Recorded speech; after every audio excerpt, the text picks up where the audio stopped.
Section 4.5, factoring trinomials in the form of ax squared plus bx plus c. Recall from the last two sections. From section 4.4, we were asked to factor a trinomial. For example, x squared plus 8x minus 9. When we see a trinomial and our leading number is not 1, a helpful trick is to think of numbers that multiply to be your last number, in this case 9, but add to give you your middle term. So in this case it's 8. Well, these two numbers that work are 9 times negative 1, because 9 times negative 1 gives us negative 9, but 9 plus negative 1 gives us 8. So this factors to b. So we're in a sense dividing that first variable and exponent by 2. So we have x plus 9 and x minus 1.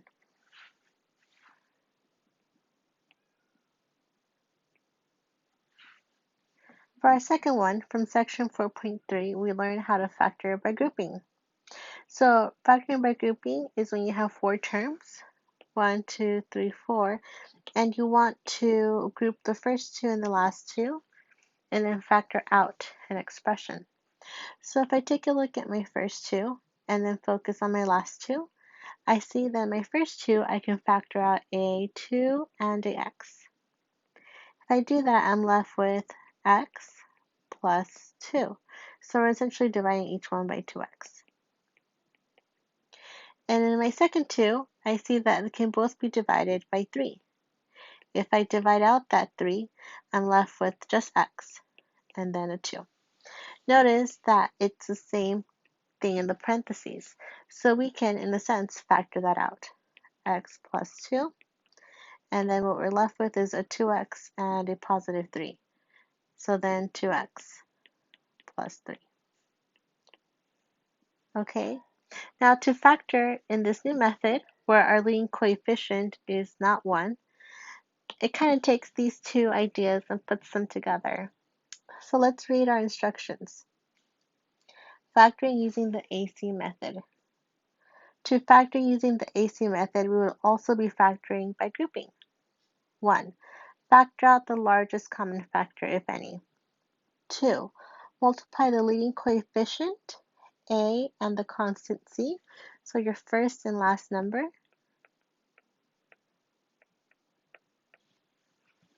3. Try to factor the product, AC, so that the sum of the factors is b, the middle term. So you want to multiply the first and the last and come up with a number that multiplies to give you the first and last multiplied together, but it's also the sum of your middle term. I know it's a lot of words, but once you see an example, hopefully it'll make better sense. 4, you want to split the middle term into the two numbers you found in the step before, and in the fifth step, factor by grouping.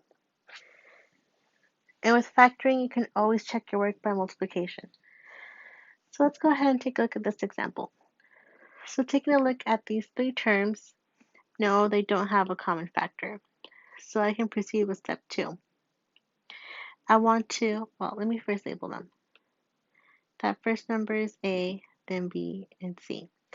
Step 2 is I want to multiply A and C. So A times C is 4 times 5, that is 60. 3, you want to think of two numbers that multiply give you A and C, but add up to give you your middle term. Your middle term in this case is 16. So what two numbers multiply to give you 60, but add to give you 16? And it may take a little bit of effort. It's not always as obvious. You can always make a list of numbers. For this case, it's 6 and 10. So I want to replace my middle term with my new terms, 6 and 10. But because I have an x, we'll write x's. Notice that if you add them, it gets you back to where you started with, positive 16. We're purposely creating 4 terms so that we can proceed by this next step, factor by grouping. So if we rewrite this, we're left with 4x squared plus 6x plus 10x plus 15. Now I want to proceed by factoring by grouping. So I want to take a look at my first two and then my last two. Looking at my first two, I can divide out a 2x. They can both be divided by 2x. And if it's helpful, you can always write that division. So if you divide out a 2x, you're left with 2x plus 3. Those last two, you can divide out a 5. 10x divided by 5 is 2x. 5x divided by 5 is 1. So that we're left with 2x plus 5 times 2x plus 3.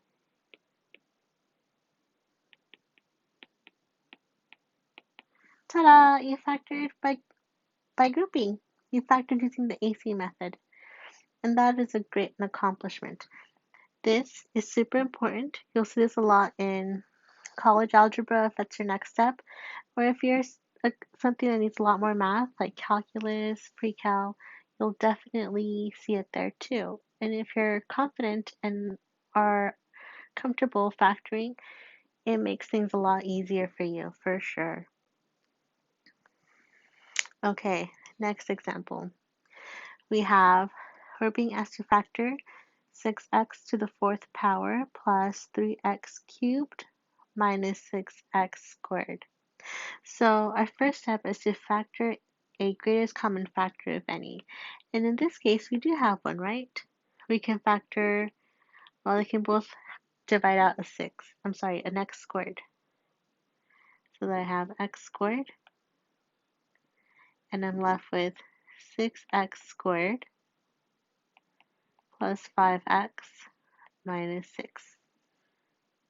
Okay, so we're going to focus just on that part in the parentheses and try to factor using the AC method, which is what we just learned. Okay, so I want to think of two numbers that when I multiply them, well, I want to multiply my A and C.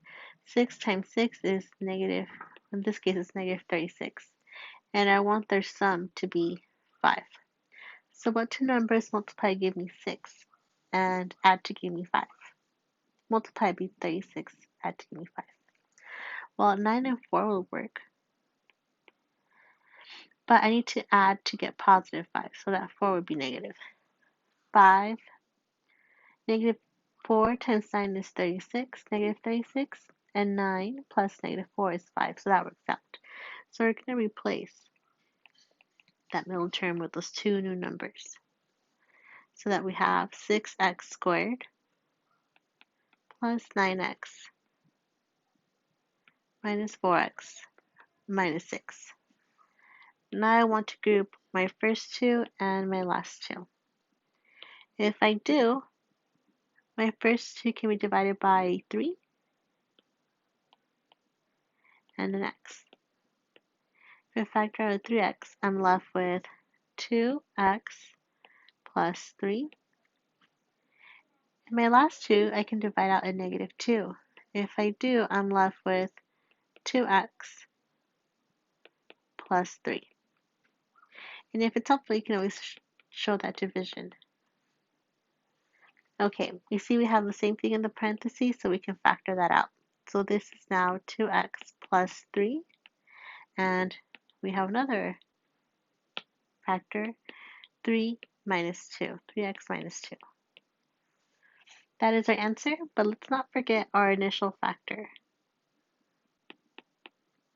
Now we can box it. We still need to include that x squared because if you remember, you can always go ahead and multiply.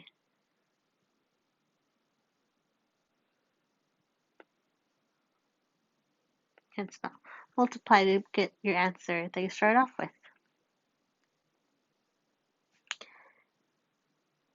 Alright, factoring. Again, we're factoring using the AC method. And why are we forced to do this method? This is because my leading coefficient is not 1. My leading coefficient is my number. In this case, it's 2. So I want to think of two numbers that multiply to give me your first times your last number. and add to give you your middle term. That's if your trinomial is in standard form, meaning from largest to smallest. Okay, in this case, a times c is 2 times 6, which is positive 12. My middle term is 7. So I want to think of two numbers that when I multiply them, give me 12, but when I add them, give me 7. 4 and 3 do the trick. So then I want to replace my middle term with that 4 and the 3 and use that same variable that it has. So that we have 2x squared plus 4x plus 3x plus 6. You take your first two and those last two. If I look at my first two, I can divide out a 2 and an x. If I do, I'm left with x plus 2. My last two, I can divide out a 3. If I divide each number by 3, I'm left with x plus 2. And you know you're on the right track when you get that same factor in parentheses. So this factors to be x plus 2 and 2x plus 3.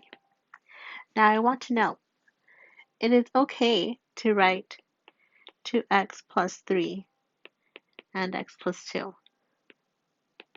Because it's multiplication, we're multiplying these two. It is okay to switch the order because think of numbers. 2 times 6 times 2 is the same as 2 times 6. They both give me 12. So order doesn't matter multiplication. So if you switch around the order of your parentheses, it's fine. But what's inside needs to be the same. Okay, that's section 4.5. Thank you.